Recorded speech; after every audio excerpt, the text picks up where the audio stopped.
Hello and welcome to the Glasgow Polo Live show. Hi mate, how you doing? I'm very well, thank you. My name is Andy Muir. And I'm Scott MacArthur, and we're going to do some music, memories, and bloody mayhem if anything like last week's going to happen again, mate. Good. It was, what time was it? What happened last week? Sorry? What happened last week? Well, we ended up, I said to Samantha, I'd be downstairs about 2:30, 4:15. I think I ended up skiddling downstairs, wasn't I? Hi David, how you doing? So anyway, guys, how you doing? Nice to see you all. What have you been listening to this week, mate? Have you forgotten? Irish bands. No. Yep, Irish bands. St. Patrick's Day this week. I've been listening to Crown Lands all week. Yes, I've been listening. Unbelievable. If you haven't heard of right, Rush fans, Crown Lands, absolutely amazing. Maybe ask Tom about this later. I don't know if he's heard them yet, but they're absolutely brilliant. I've been doing my head in. I actually, what's the song called? I can't remember. Every week I say music, memories, and mayhem. It should be music and something that means not memories and mayhem. Unmemories. Music and memories. Also how you doing? Good to see you. Raymond's in as well. Raymond, how you doing? And Ian, how you doing? Also been listening to God, I just forgot. Dirty Honey. That's what it is. Dirty Honey. Yeah. Oh, they're quite good actually. I quite like them. They're quite very good. Yeah. Hi Cheryl, how you doing?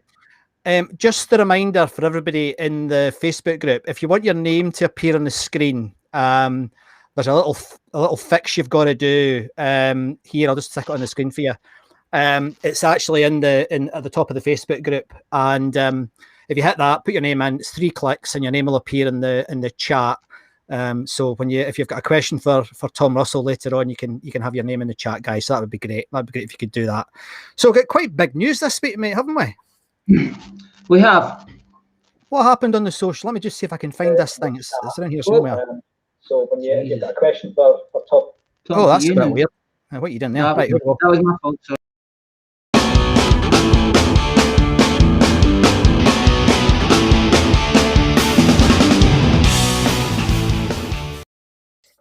That might be generic, but I quite like it. How's the socials been this week, mate? What's been happening?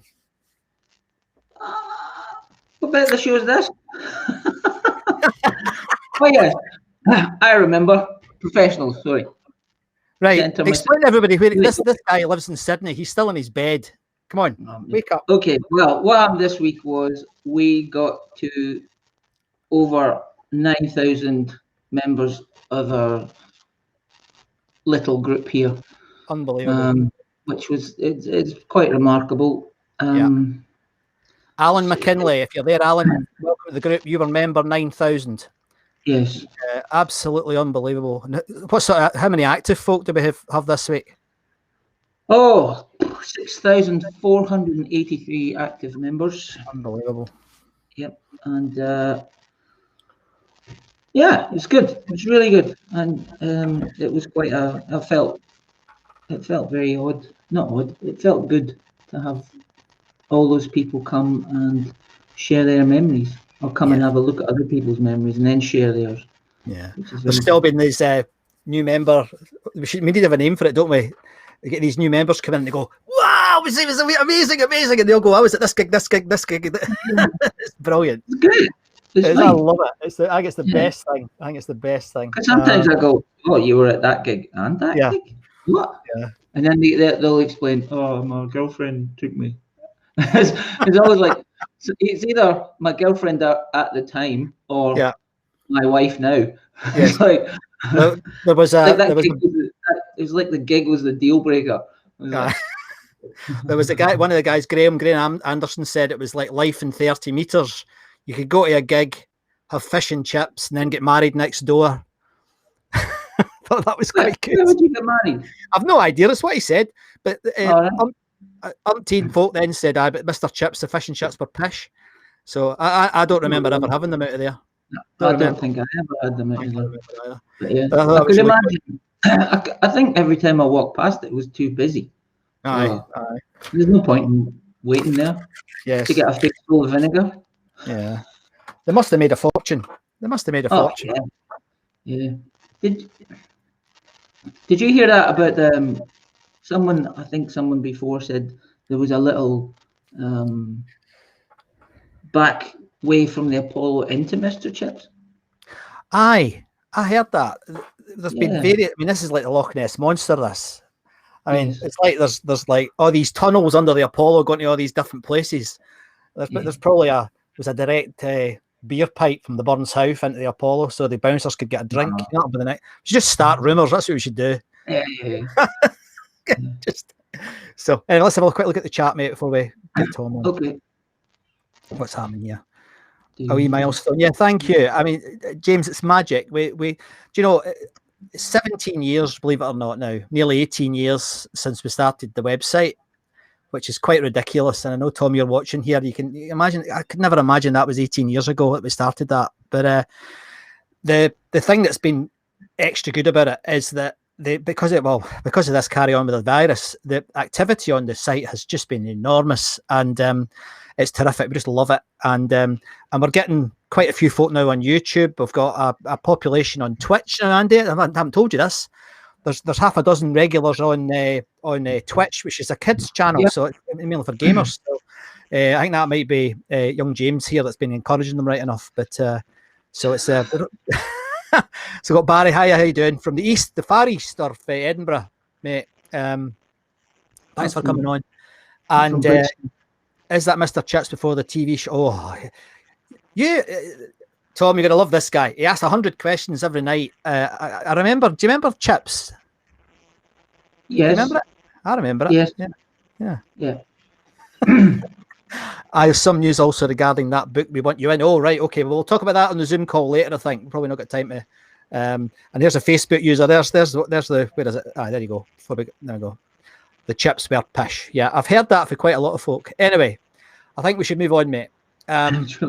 So tonight we've got a special guest, and we're absolutely delighted that we've got Tom Russell on the show. Now, unless you've been living under a rock for the last 30 or God, how long? Maybe 30, 40 years, I think. Could be 40 years. Well, I'm going to ask him a question about that. Oh, yeah, all right. Okay, I'll not say anything else then. But unless you've been living under a rock, you will know who Tom Russell is. But if you don't know who Tom Russell is, Tom was a DJ with Radio Clyde, and to be quite honest, he just formed such a part of our young lives. He was like, we all called him Uncle Tom, so I know he doesn't mind that. I was calling him Godfather rather than what was I calling him? Grandfather of Rock, and I thought, oh shit. Anyway, without anything further, Tom, I'm going to switch your camera on. I know. Hiya, Tom. I like that Grandfather of Rock. The ring to it. I like that. Oh God. I was so embarrassed because it was, when you get that autocorrect, right? I was like, and I'd cut and paste it all over these different streams. Yes. So yeah, I know. Anyway, welcome to the show, Tom. Thank you very much for coming on. Thank you, welcome. Scott, and thank you very much for asking me. It's a pleasure. Could you just stand up, Tom, a little? Maybe move up a wee bit, Tom, and see your T-shirt. Oh yes. We're all doing that tonight, aren't we? Look, there you go. Well, excellent. I felt I had to join in, Oh yeah. I've had this one on for years, but I managed to find it in the bottom of the drawer. So, that was a good night that night. That was a good night. At the Armadillo, it was amazing. I remember when Tommy McGrory, who put it on, the chap from Paisley, who ran Loud and Proud, he phoned me up, and I hadn't met him before. He just phoned me up out of the blue and says, hello, my name's Tommy, can I come in and have a chat with you? At that time, I was no longer in Clyde, I was on Rock Radio. And I said, no problem. So Tommy came in to the radio station after I'd finished my show and sat down for a coffee, and he says, I'm a big fan of the Apollo, and I'm thinking about putting on a show. I've taken a lot of people off the streets in Paisley, and I've taught some of them guitar and some of them how to dance, some to sing, some to play drums, and we've picked out a few of them that are quite good in their instruments, and we're going to put on a show. And I wonder if you could give it a wee plug on Rock Radio. I said, aye, of course, no problem. I'm delighted. Where are you going to put it on? And I'm thinking it's going to be in a pub in Paisley or something. And he says, oh, we're going to put it on. We've hired the Armadillo in Glasgow. And we've booked it for a week. Bloody Armadillo holds 3,000 people. But he did, and he put it on. And I think the first 2 or 3 nights, it was about half full. But then the Thursday, Friday, Saturday, it was just about sold out. And it was an amazing show that he put on. It was terrific. And that's what this T-shirt's from. Yeah. I was there. We had Tommy on the show. We had Tommy on the show about, I don't know, 6 or 7 shows ago. Yeah. And it was magic. It was great to see him, and he's such a nice man. Lovely and man. The work he does, Lovely Tom, man. it's just amazing, the work he does with those kids. He's a top man. Yeah. So anyway, Andy, we've got some questions for Tom, haven't we? Yes. What are we going to ask him? Don't make them too hard, Andy. Not too hard. It's quite late at night. Right. My memory's not as good as it was. What's x squared plus y squared? No. No, I was going to say, like, it's you've been doing this for 40 years, yes? Mm-hmm. Yeah. That's amazing. Yeah. That's all I was going to say. 40 years. I think it was 1980 or 81. I got the call from Richard Park at Radio Clyde to say I'd met Richard a few times. I had a couple of record shops at the time, and I'd met Richard at what could loosely be described as piss-ups, record company freebies. But back in those days, record companies used to invite lots of people along to maybe hear a new album from somebody or a new single, and the big attraction was they'd put on free drink and a free meal. So you would shut the record shop at 5:30 and you'd go along to the Albany Hotel in Glasgow, and you'd get pished, and you'd have your tea and listen to a new record by somebody or other, and that was fine. And record companies, they would invite people from radio stations, from television, Scottish Television, BBC, the newspapers, Daily Record, Evening Times, etc. And I used to get invited because I had the record shops, and I would meet Richard Park at these things, and I would say to Richard Park, "You're the boss at Radio Clyde, aren't you?" He says, "Aye." And I would say, "Well, why do you never play any rock music?" And Richard would say, nobody wants to hear rock music during the day on the radio. That's ridiculous. I said, "But Richard, I've got record shops, and I sell probably as much, if not more, Led Zeppelin, Deep Purple, AC/DC, Rush, etc., than I do the stuff you're playing on the radio, Anna Ross, and all the sort of pop, middle of the road and pop stuff of the day." But he wouldn't have it. And we used to, over a few beers, have a good-humoured, mild argument about this. And then one day, totally out of the blue, phone went to my shop. "Richard Park here, Tom. I've been thinking about what you've been saying. Do you want to come in for a wee chat?" Excellent. Aye, okay. So I went in for a wee chat, and Richard says, "I think I'm going to give you a wee show to do on Radio Clyde on a Friday night, 2 hours, and you can play all this obscure, weird rock stuff that you keep talking about. I'll let you do it for 6 weeks, and I'll pay you." And I think it was £10 a show. Wow. I got for doing it. I was delighted, and I went in for 6 weeks, and on the 6th week, nobody said anything like, "See you next week," or, "Thank you very much, good night." There was nothing said, so I thought, well, what are we going to do here? Will I phone him up and ask him if I can keep doing it? And I thought, no, I'll just go back in. So I just went in week 7. There was nobody else there, so I did my show. Week 8, week 9, week 10. And after 22 years, I was still bloody doing it. I hope you weren't getting paid £10 a show, though. No. I think it went up to 15 towards the end. Woo! 50% rise, Tom. Can't complain about that. 50%. We ask you?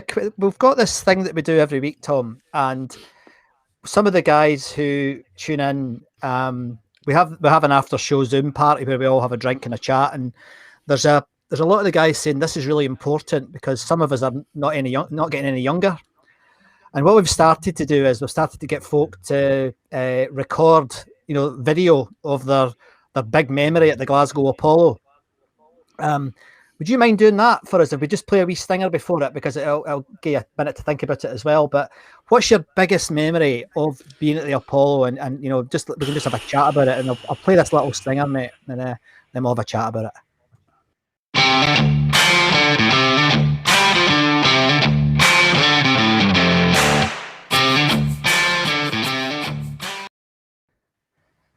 So what's your biggest memory of the Apollo? I had some fabulous nights at the Apollo. Yeah. Fantastic nights.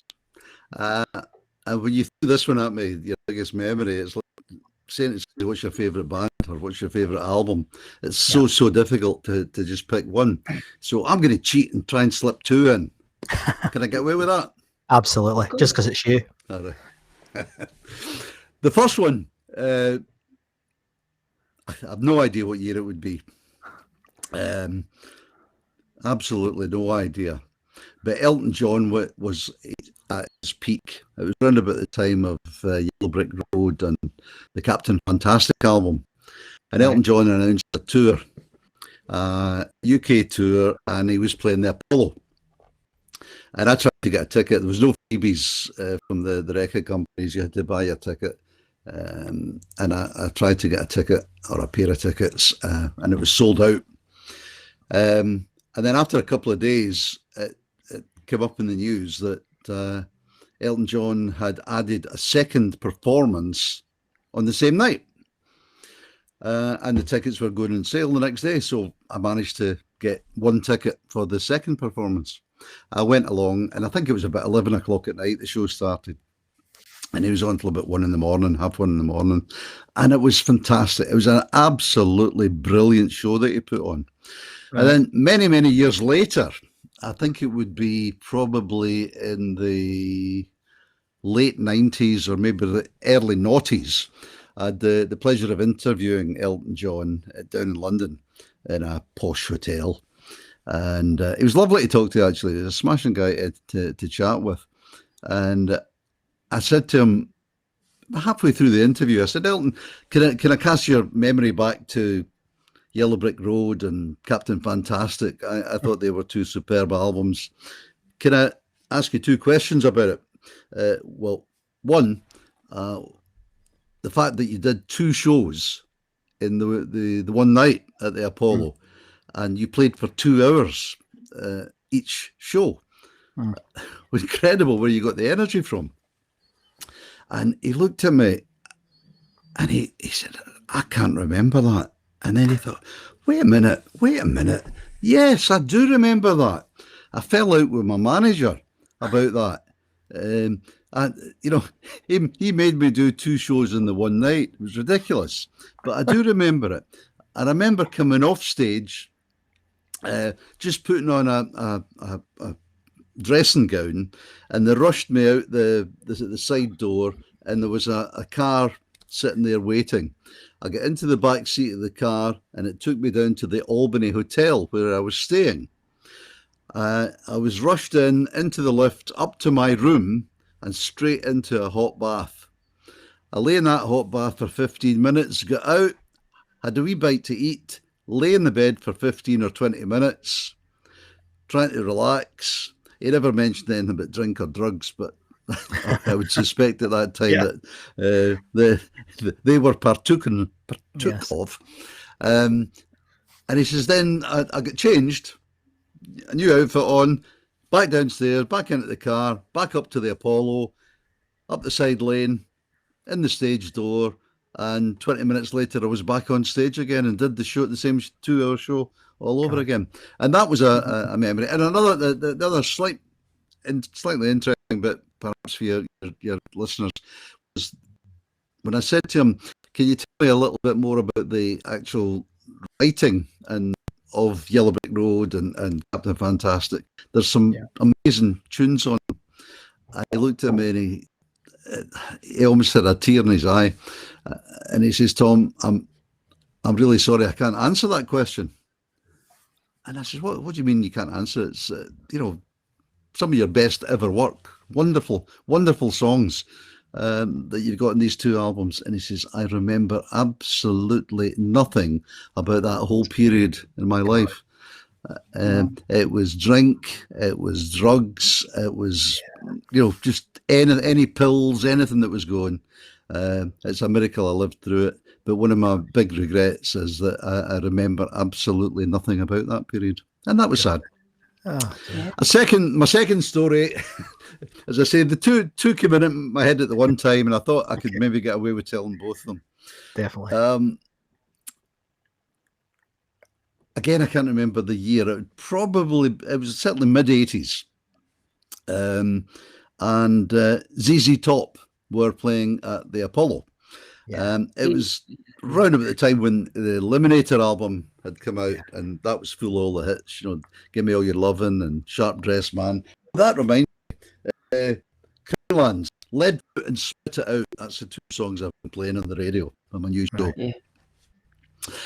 So ZZ Top playing the Apollo, and I was lucky enough to get a freebie from the record company, and I had my ticket. And then a couple of weeks before the show, I get a call from another record company to say, "Oh, we've got an artist bringing an album out, and he wants to come up to Glasgow, Tom, to do an interview with you for Radio Clyde. Are you up for it?" And I said, "Of course, yeah, no problem." So it was going to be a pre-recorded interview on whatever it was, the Tuesday afternoon.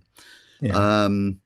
So he came into Radio Clyde, and we recorded this interview.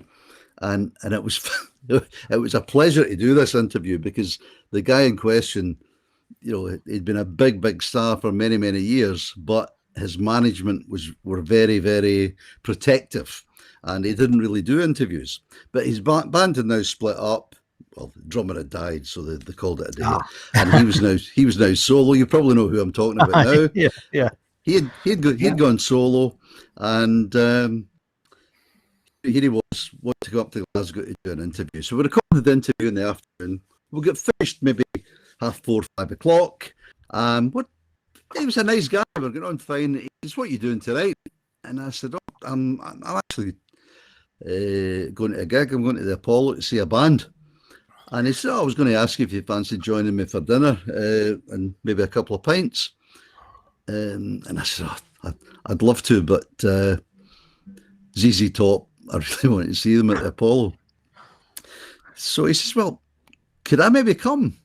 Yeah, God. And I says, "Well, I'll see if I can get you a ticket." So I phones up the record company, and I said, "You were good enough to give me a freebie for tonight, a pass. Any chance of a second ticket?" "Oh, Tom, I'm sorry. Absolutely no possibility. We could have sold the 3,500 tickets 10 times over. And I'm getting phone calls every 5 minutes from journalists and BBC people and radio people, journalists all wanting a ticket for this gig. You've got your one ticket, Tom. I'm sorry, that's all we can do."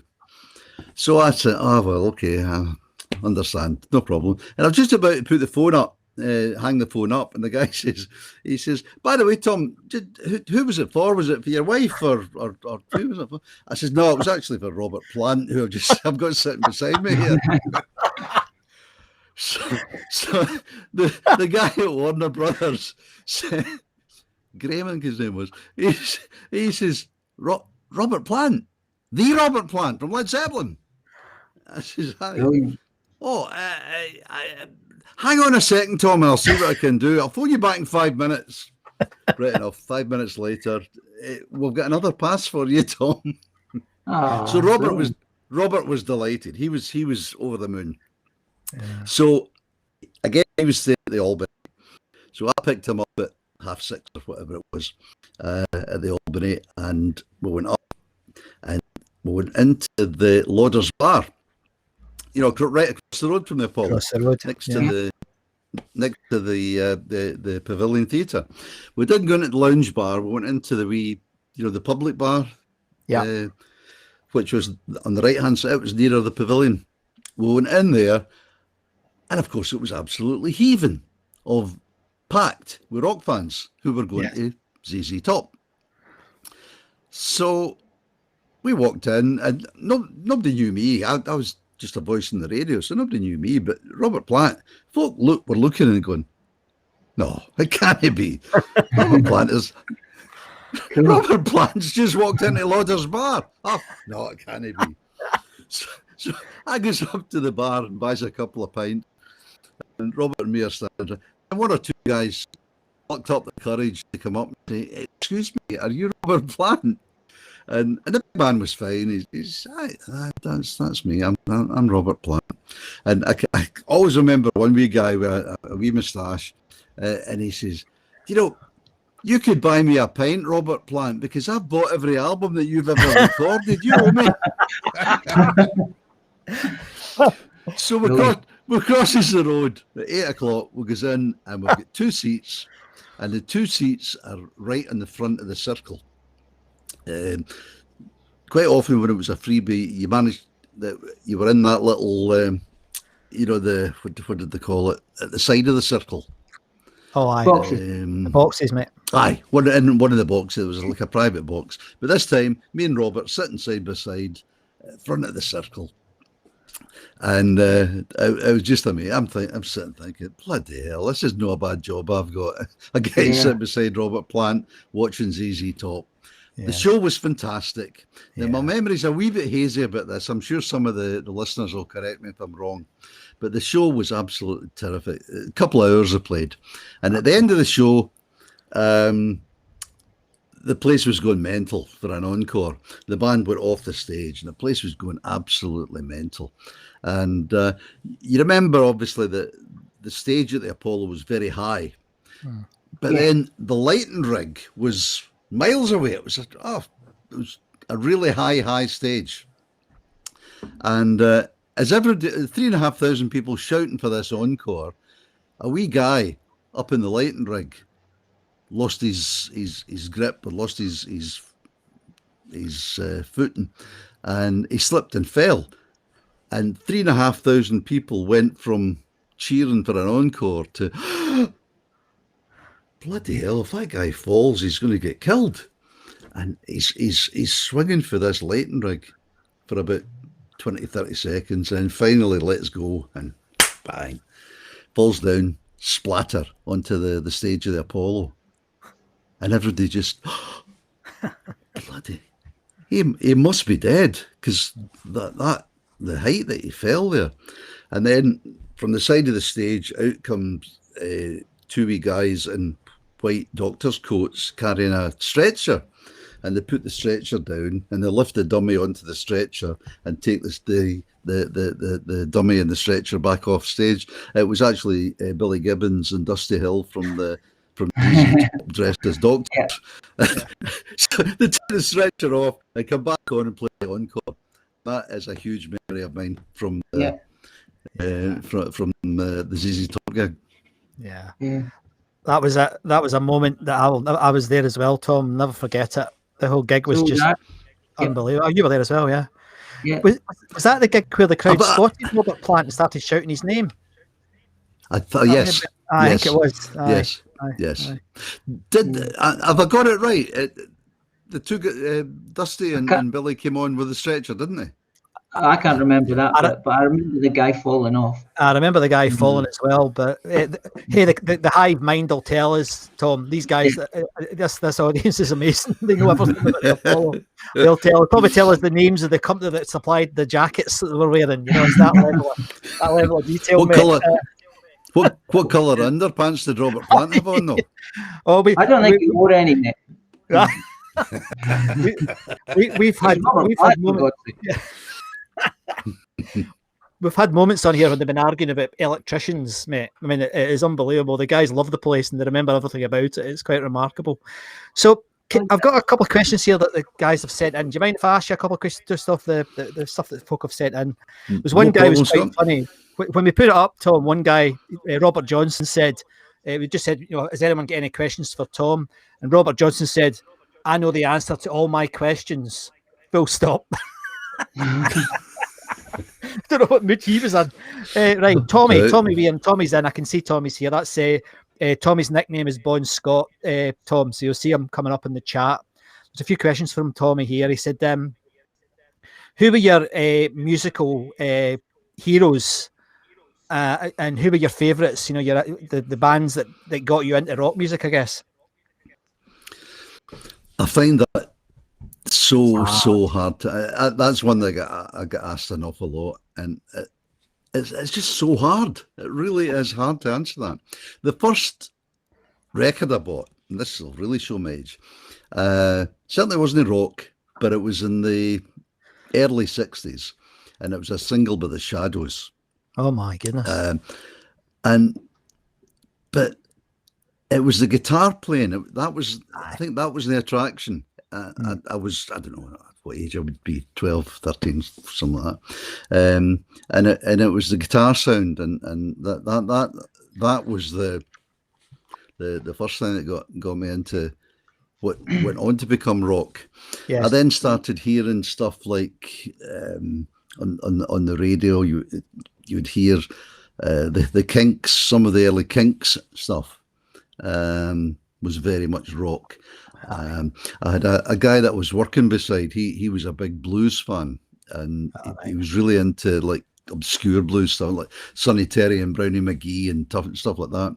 And he used to give me a loan of his LPs to take home for a couple of nights. So that got me into blues. And then after the Kinks, there was Hendrix, the Beatles and the Stones, of course. And then gradually, when Zeppelin, there was the Yardbirds. I really loved the Yardbirds, and then Zeppelin came through, and then it was just boom. From then on, it was just never ending. It was fantastic. Yeah, a great period of music. It really was. Actually, one of the other questions we got from Tommy was, "What do you think was the best period in the music industry that you were working in the industry? When was the time you enjoyed the most?" I think for me personally, probably the 70s. But I hate being a musical snob. I think even though a lot of the sort of current pop music is shite, I would have to say yes, it's shite to my ears and possibly to you guys. But the people who are teenagers, 12, 13, 14 just now, and getting into that music, they're getting into music, and who am I to say, you shouldn't listen to pop music, you should listen to rock music? I think we're a welcoming family, the rock family, and anyone that wants to join us, great. If you don't have to, if you happen to like country or jazz or classical or dance or whatever, then fair enough. Absolutely. We actually have that debate quite a lot on here about, if we like the young kids' music, there'll be a problem with the young kids' music because it's not aimed at us. It's not our music. Yeah, it's not ours. It's theirs. Chris is just saying here, he wouldn't bet that one person on here would have guessed Elton John's gig was one of your favourite memories. Interesting. It was just not necessarily one of my favourite memories. I maybe said that, but it was. I wasn't expecting the question. So when Scott said, "What's your favourite memory of Apollo?" the two that just flashed. I mean, I've got hundreds of memories of Apollo, and the Barrowland, and the SEC, and the Playhouse, and all sorts of memories. But it was just the two that just immediately flashed into my mind was the Elton John story and the ZZ Top story, possibly because they're both in my book. You did well. That took you 40 minutes before you mentioned the book, Tom. I'm quite impressed. Can I ask you a question, Tom? Sure. When you were at the Kiss gig in the 80s, and I think it was Kiss, and they said, we'd like to say a big mention to Tom Russell, and you were in a box, I think. No, I was in the circle. Everyone, in the circle, and everyone did everyone turn around and look at you? Not really. And did you not feel a wee bit? I was thinking that would be quite weird if the guy on the stage, Paul Stanley, says, like to thank Tom Russell, and then you're just sitting there going, "Oh, that's me they're talking about." That would be so weird. How do you feel then? It was weird, yes. It was wonderful. And again, it was similar to what I was saying earlier on, sitting there with Robert Plant watching a gig. And I think, bloody hell, how lucky am I? Paul and Jean, I think it was, had come in the afternoon to Radio Clyde, and we recorded an interview. And I think it was probably the first time I had interviewed them, and we got on well. They were charming. They were very professional. I did my best to make it a decent interview, and they said, "Are you coming to the show tonight?" And I said, "Yes, I've got 2 tickets. I'm coming with my missus." And they said, "Oh, great. Hopefully you'll enjoy the show, and maybe if you want to come back stage afterwards for a wee drink." So I was, delighted. And then we're sitting there, and we're right in the front of the circle for that show. I think it was the front row of the circle. And when Paul said that, it was like, what's the old say? I got a big ready. Oh, my face went red with embarrassment, but it was lovely. It was really nice. I would lie if I didn't say that. But not many people sitting around about us knew who I was, because remember, I was a guy that was doing a show once a week on Radio Clyde. Yeah, Right. People who were rock fans, some of them used to listen to me, I'm delighted to say. But my face wasn't particularly well known at that time. Right. there was. I've got another question for you, Tom. All right, okay. Did you ever have see when you were a bit younger? Did you have similar hairline? And you've got a similar hairline to mine now. But did you ever have long hair as well? Not terribly long. Yes. But sort of just below the ear. All right. Okay. But I started going bald quite early, in my early 20s. And by my late 20s, I was really quite bald on top, and it bothered me for a number of years. I was quite self-conscious about it.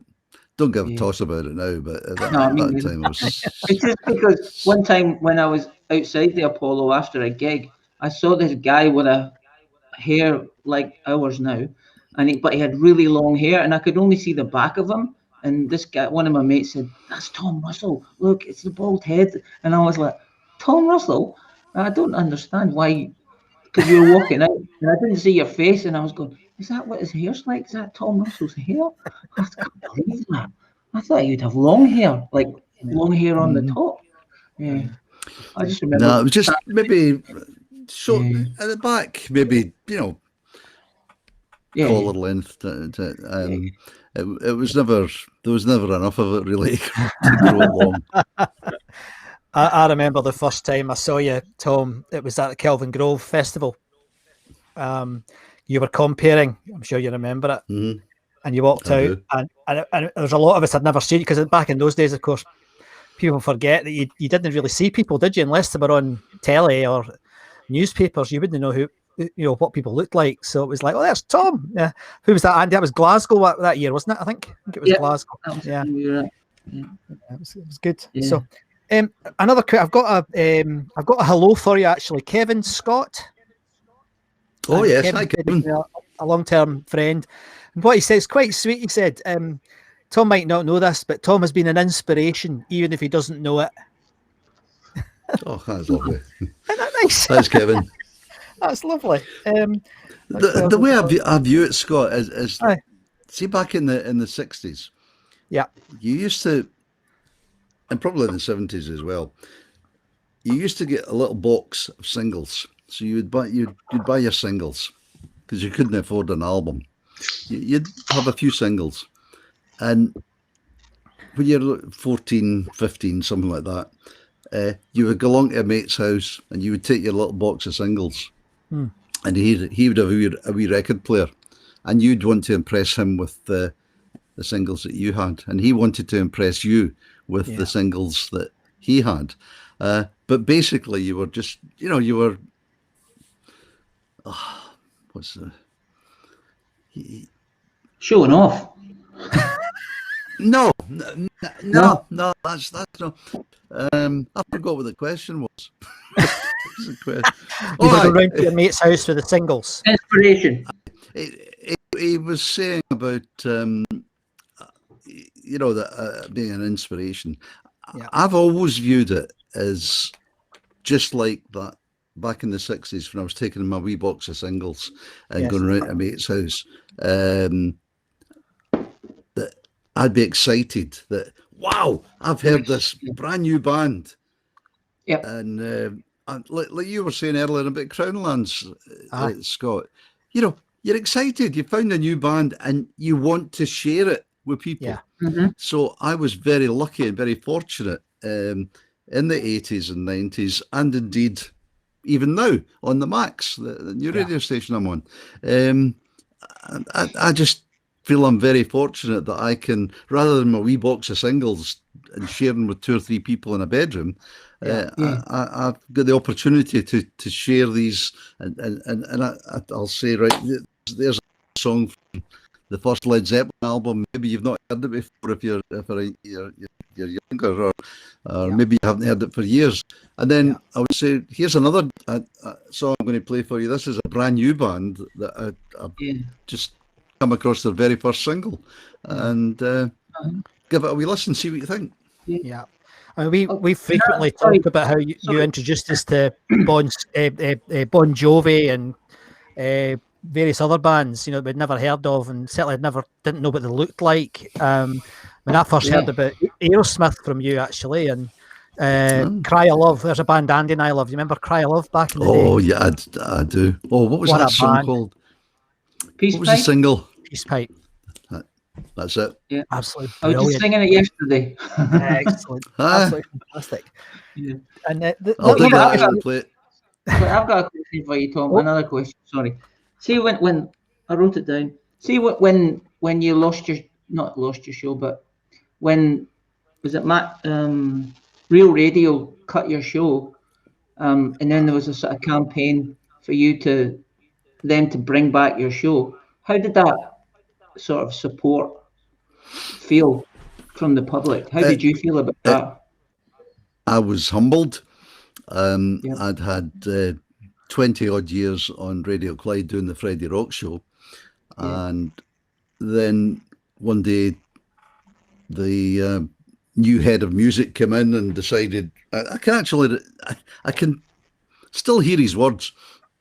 I'll not say his name, but it was, Tom, I've been listening to this show that you're doing on a Friday night, and I know you've been doing it for a long time, but I think it's time we stop playing all these obscure bands that you're playing that nobody's ever heard of, and you're playing them and you're getting all excited about them, and nobody's ever heard of them, and nobody will ever hear them ever again. So I'm afraid we're going to, and I interrupted him and I said, sorry, could you give me examples of these bands that nobody's ever heard of, that are totally obscure? And he said, yes, I've jotted some down here.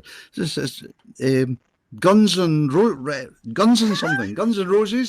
I heard you play the other night. Just a racket. Who's this? Bon Jovi. Bon Jovi. They've had three singles, but this time next year they'll be forgotten. And he's Led Zeppelin, AC/DC, yesterday's bands, and this was his attitude. And he said, "So I can offer you two things, Tom.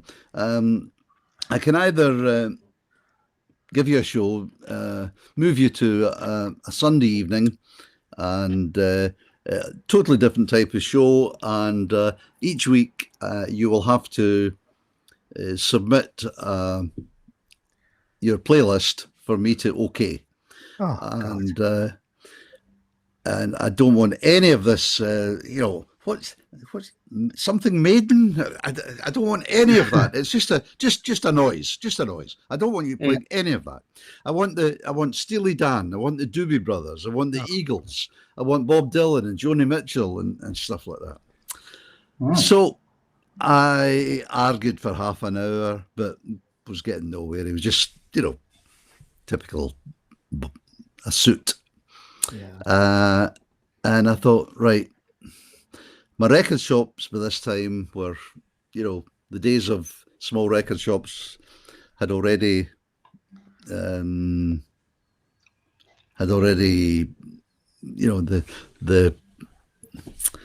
downward trend had already started. So I was not doing particularly well financially.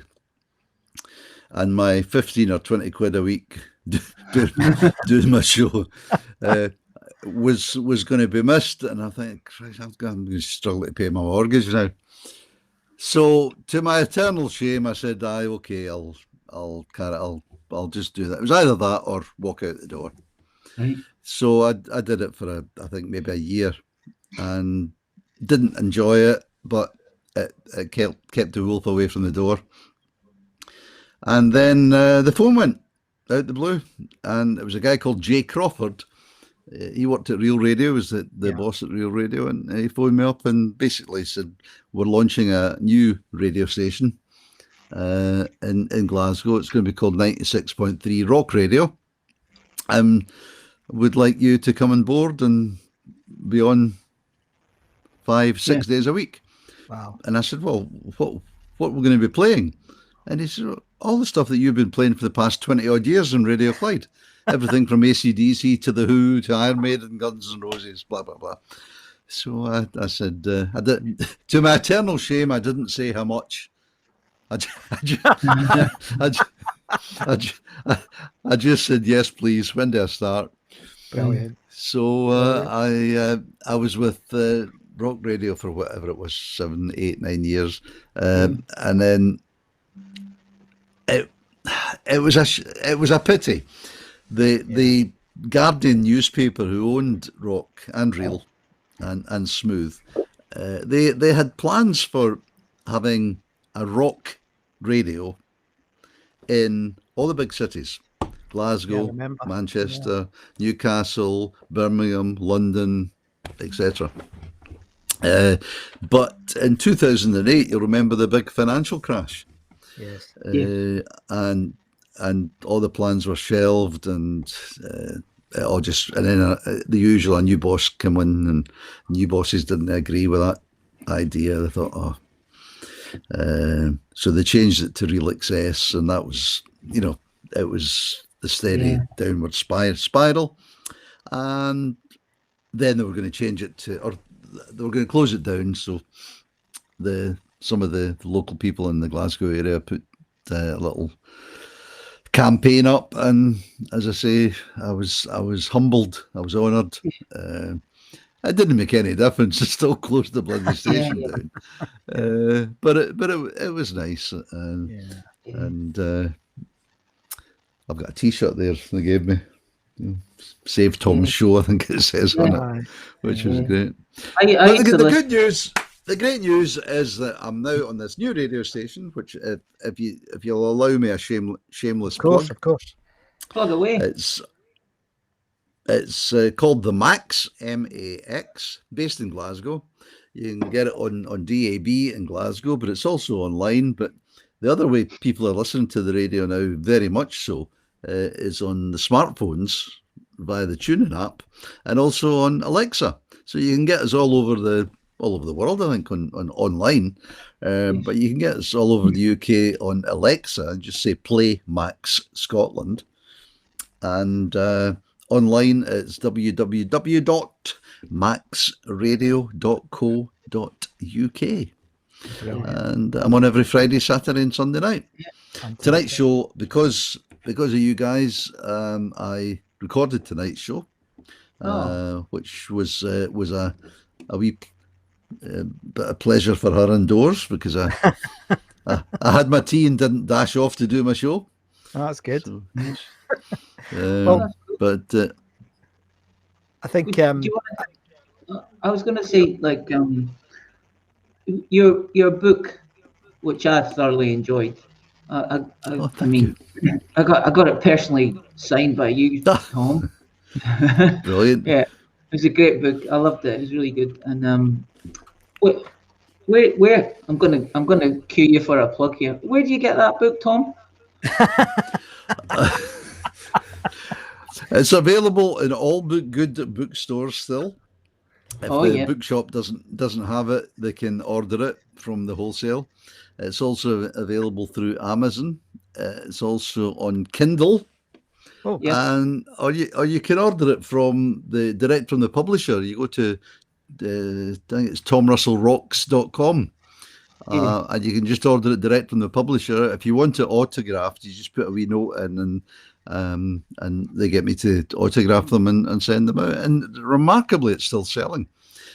When I sat down with the guy that helped me put it together, I just assumed that people would only want to hear the rock stories, the stories about the Apollo and about the Radio Clyde Rock Show, and partying with Ozzy and all that sort of stuff.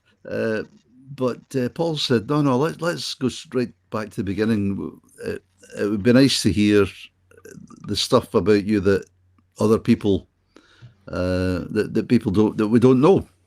And I resisted that for quite a while. I thought, no, who wants to know my grandkids' names? Who wants to know the name of my first dug or where I was brought up? But he said, Paul said, no, honestly, Tom, trust me. So we went right in, and it's not. Yes, the majority of it is about my radio career and stuff. But this, I think I'm right in saying there's a few amusing wee stories that have happened to me over the years in there as well. And people that I've spoken to have in general have said they've enjoyed it, which I'm happy about. One of our regular tune guys, Chris Welsh, has said you should do an audiobook with that voice, Tom. Well, do you know that we talked about that, but the publisher said the amount of work to do an audiobook. I mean, when you think it's I can't remember how many pages it is, 800 pages or something. There's hours and hours and hours and hours of audio. So studio time, manufacturing time, cost, and all the rest of it. Yeah. And his idea, he reckoned that you're probably talking 300 or 400 sales at the most, Tom. It just commercially, it just didn't make sense. Yeah, but that was back then, Tom. Now, audible, And now that we've had a plug on ApolloMemories.com. Yeah. Oh, well. Well, watch the sales skyrocket. Well, I know the guys on here absolutely love it, and I guess you would do quite well out of that if you did it. We'd love it. I think I'd love a copy of that if you ever did it, Tom. I'd love it. Yeah. So, we've come to the end. We've got one more thing that we do every week, Tom, that we'll do, and that is we're going to play some music from the Apollo, and you're welcome to stay with us if you want to stay, but of course you're good ladies enjoying your company, so we would understand if you wanted to disappear. But before I play it, Tom, it's been an absolute pleasure for me and Andy and for everybody. I mean, you can see the comments are flooding in. The guys are loving it. So thanks, mate. It's absolutely fantastic you came on the show. We really appreciate it. And I reckon I've thoroughly enjoyed it. Thank you. Thoroughly enjoyed it, Scott. And I must apologise for going off on tangents and talking about. I've just realised that I've been on for half an hour, whatever it is, and I've been off rambling on talking about this, that, and the other. I haven't talked too much about the Apollo, which is what I'm on for. Well, since you've let us down like that, Tom, you need to come back on again sometime and just talk about the Apollo.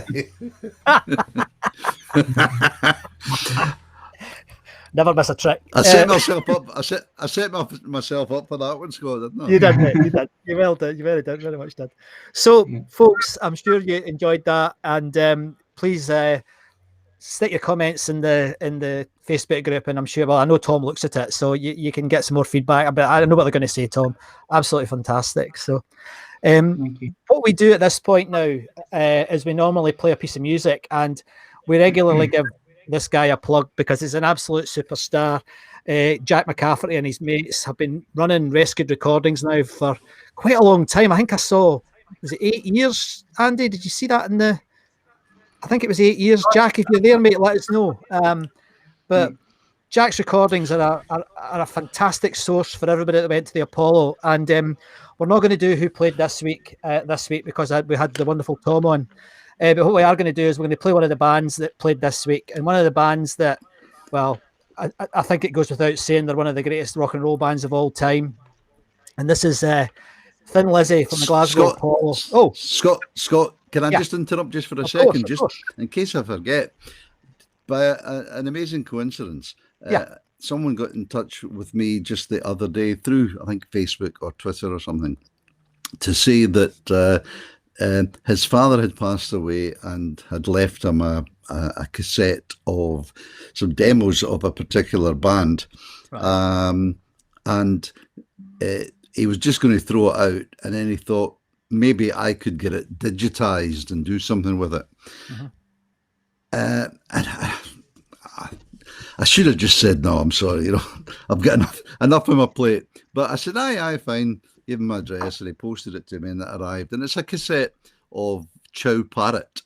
Oh, right. Don't know Parrot. So please, if Jack is listening, if he wants this Chow Parrot cassette to digitize and make available to people, then just get in touch and I'll pass it on to him. Oh, fantastic. They have come up a few times on the show, Tom, believe it or not. They've come up quite often on the show because they were a support act at the Apollo, as you probably remember. So they do get mentioned. So that's great. And they played Kelvin Grove as well. Aye, that's where I remember. Booed off at Kelvin Grove. I remember that. But, some bands that get booed off are actually quite good. There's a lot of them have good bands. So yeah. Anyway, so thanks, mate. And can I tell you another quick one? If you want, mate. I'm not going to chuck you off. Keep going. It just came into my head there. Early 80s, I think it would be. In my record shop one day, and sales rep, Matt, his name was, came in 3 o'clock and sold me his new releases. And after a while, he says, "What are you doing tonight, Tom?" And I said, "Nothing. I'm just going up the road." And he said, "Oh, I've got 2 tickets for a gig at the Apollo. I don't know. Do you want to come?" And I said, "Sure. Who's on?"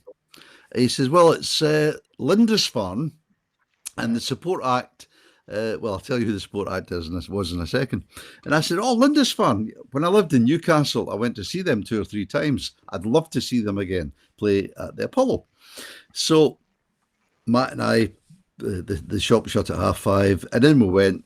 And Matt says, "We're meeting up with a guy that's the support act in Burnsouth for just a quick pint before the gig." So we went to Burnsouth, went in at the bar, met this guy who was doing a solo turn as support to Lindisfarne. And it was just one of these magical hours. You know how it sometimes happens. Yeah. You go, you're not expecting it, and you have a pint, and you have another pint, and you have a wee half, and another pint, and another wee half. And before the 3 of us were blittered. 7:10, the big guy looks at his watch and says, "Bloody hell, I'm supposed to be on stage in 10 minutes supporting Lindisfarne." So the 3 of us ran up Renfield Street, and he went down and went in the stage door, and Matt and I went in with our tickets and went in, and there was maybe 100 people there to watch the support act. It filled up a bit for Lindisfarne, obviously, but for the support act, there was maybe 100 people. So this guy comes on the stage, and he was wobbling a bit because he certainly knocked him back. Well refreshed. And well refreshed. Yeah. And me and Matt sat there and watched his show, and he was good. He was once he started singing and playing, he was good. And the 100 people got to maybe 150 by the time his set finished, and he was getting warmer and warmer applause at the end of each song because he was good. You could see the guy had talent. And the last song he did, I've no idea what it was, but it was quite an up number, and he got a huge cheer from the 150 people, and he was that pleased. He put his guitar down and jumped off the stage. Oh my God! Oh, no. You may remember the Apollo stage was rather high. Yes. The poor bugger broke his ankle. Oh no! It was carted off. I don't know whether it was broken or I'm saying he broke his ankle. It might have been sprained, but he certainly did in his ankle. So that was the one and only time that I'd ever met this guy, was that night when he was supporting Lindisfarne. 10 years later, he'd become a star, a big star. He'd some hit singles, some big selling albums, and I get invited. I used to sometimes, when nobody else at Radio Clyde could do an interview, even though it wasn't particularly suitable for my rock show, Clyde would ask me if I could go down and do the interview, and then they can use the interview on other shows. And I would do it just for a wee trip out, you know. I would get flown down to Heathrow, and I'd get picked up by a car and taken to do an interview, and come back again. It was a smashing wee day out. So this day I get flown down, picked up, taken to this posh hotel in Chelsea, and I get taken in to see this guy and do an interview. And I walks in, and I remember this Lindisfarne story, and I walked in thinking, I wonder if he'll remember me. I walked in with my tape recorder, and the introductions were done. Oh, this is Tom Russell from Radio Clyde in Glasgow. And he looked up and he says, "You're the bastard that got me pissed in Glasgow and I broke my ankle when I jumped off that stage." It was Chris Rea. Oh, was it? It was. So there you are. I managed to get another Apollo story. Good man. I have never heard that. Never heard that. That's not one that's come up. I don't ever remember that coming up at all, mate. Thank you very much. Right. So, brilliant. I must say that I need to apologise to some of the guys that have been watching, because I'm sorry we can't get to all the questions. There's just no way we can do it. You're going to have to come back. It would be rude if you don't come back, Tom. Right. So we're going to finish with one of the bands that Andy and I love and everybody loves, and it's one of their anniversaries tonight, and this is one of Jack's rescued recordings. By the way, Tom, we're not allowed to call them bootlegs. We've got to call them rescued recordings. All right, it's a law on here. It's a law. Or Jack will come and get you. So this is the one and only Thin Lizzy, which both Andy and I were at that this gig. So it's one of the greatest gigs we were ever at. I love this. And Tom, if you leave during this, that's fine. If not, we have a little bit at the end as well if another story comes to your head. So it's only 5 minutes long, mate. Is that safe to put it on now? You got another story to tell? I'll tell it after the song. Oh, you're a good man. Thank you.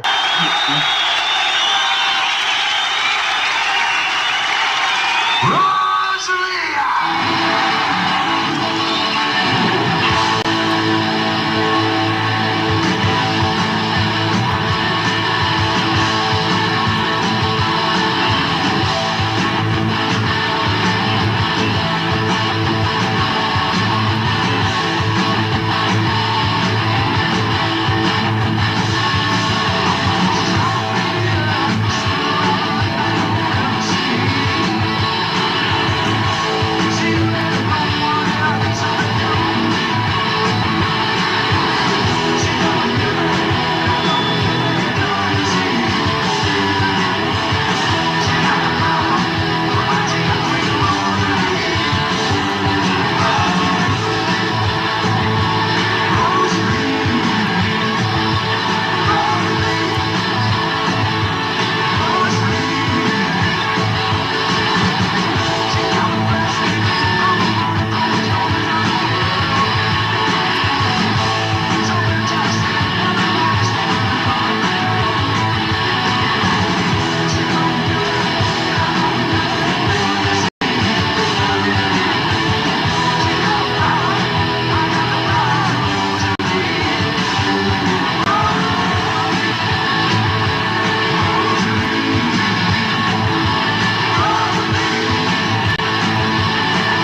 Well, I love Thin Lizzy. what a band. What a band, man. Did that bring back some memories, Tom? That to me was a perfect example of where over the years record companies went wrong with so many of the live albums they would release. They would take the tapes of a live recording, and they would listen and say, "Oh, wait a minute, the drummer was slightly out of time there for half a second, or the rhythm guitarist played a slightly bum note, or and they would hone it and hone it and hone it and perfect it, and then they'd say, "Oh well, the audience doesn't sound right. Let's and they would bring in some cheering from somewhere, and by the time the album came out, there's many live albums. It's not even live. They've re-recorded the songs in the studio. But listening to that there was a perfect example of how a rescued recording, which is how it actually was on the night. And that was absolutely fantastic. I was sitting here with a tear in my eye listening to that. That was perfect. The Apollo choir in the background there, and that was just terrific. Radio Clyde back in the 80s,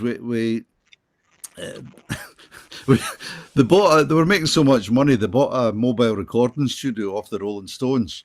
It was a second-hand when Rolling Stones had bought a new one, so they sold their old one to Radio Clyde, and it was state of the art. And they used it, I think, twice a year. They used it to record the bands at Kelvin Grove, and they used it in December to record the Christmas Carols concert. And Alex Dixon, who was the boss at the time, he was a strange guy, but I got on really well with Alex. And I remember saying to Alex, "Listen, why don't we use this mobile a bit more often, like all year round? We could record some of the bands that are playing at the Apollo and the Barrowland and various other places, and broadcast them on air." And Alex says, "Well, do you think it would work?" We could try. So we asked a couple of the record companies. There was a couple of bands coming up, and we said to the record companies, and of course the record companies were, don't think we could do that. It'd be unauthorized. Blah blah blah. So we said, right, okay. The deal is, you let us record it. After we've recorded it, we'll give you the tapes. Mm-hmm. You take the tapes away once they've been mixed and everything, and in the contract it says it will not be broadcast on air until you have okayed it. If you don't like what we've done with it, fine, we dump the tape. And 99 times out of 100, when we did it, and the record companies listened to it, and the bands listened to it, they were delighted. So we broadcast it. I don't think that was a Radio Clyde one, but I think there was a couple of Thin Lizzy concerts were recorded with that mobile. And it just sounds so real when they don't overdub and they cover up on mistakes and things. Leave the mistakes in. That's what it was like on the night. Absolutely. Yeah. I mean, the analog world has many criticisms, but certainly in terms of music, I don't think the digital stuff touches it. A lot of the remastered albums I don't like because they've got, there's a famous Stones album where you hear them shouting at each other. There's a Beatles album as well. You can hear the band talking to each other in the background. And they take it all out, and it's like washing out the atmosphere. And it's the same with these live recordings. Wow. Yeah. Absolutely brilliant. Thanks, Tom. You've probably seen some of the comments. This show gets recorded, Tom, so if you ever wanted to watch it back, you'll be able to read them because they go on the screen for everybody. But absolutely fantastic. Thank you ever so much for coming on the show. It's been a real pleasure having you on. Thank you. I've just seen a little message. I've seen a message there coming up from George. Yep. Where are the original tapes? Well, after that, they all went up into the loft at Radio Clyde. Right. A big floored loft. And there was probably hundreds of them by the time they stopped doing it. And they were all up there, and there was a Edinburgh-based record company called River Records, I think it was called, and they approached Radio Clyde and said, could they release some of the material on their label, and some deal was done, and I think there was maybe about a dozen of the recordings came out on River Records, but there's still hundreds were lying up there. So probably 10, 12, 15 years ago, something like that, Radio Clyde was bought over by a German company called Bauer. And of course, the German people came in and having a look at what they'd bought, and what's this room and what's that and what's up the stair there? Oh, that's the loft. Oh, let's have a look. What's all these tapes? Oh, well, that's tapes of bands that have played the Apollo and the Barrowland over the years. And he rhymed off some of the names, and the Germans said, "Well, and what are they lying here for? They're a fire risk. No. Skip them." And a couple of the guys that were still there, John McCalman, who used to be the festival director for Kelvin Grove, he said, "Oh, please, Mr. German man, please don't throw these out. These are priceless. Why throw them out? We can do something with them." But the Germans basically said, "No, skip now." No. So they were dumped. That was after I had left Clyde, by the way.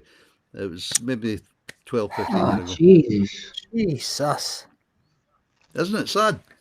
That is cultural. But there's lots of them. There's lots of them I see on your site, and it must be Jack that's putting them up. There's lots of them have surfaced, so you can't hear them. Yeah. There's it. I mean, that question's been asked so often, and you've just given the wrong answer, Tom. The wrong answer. We were all hoping you had them in your garage or something. Dearie me. I've kept lots of my interviews in the garage, in my loft, and I've started releasing or broadcasting them. As I mentioned earlier, this new radio station I'm on is the Max, but it's more than just a radio station.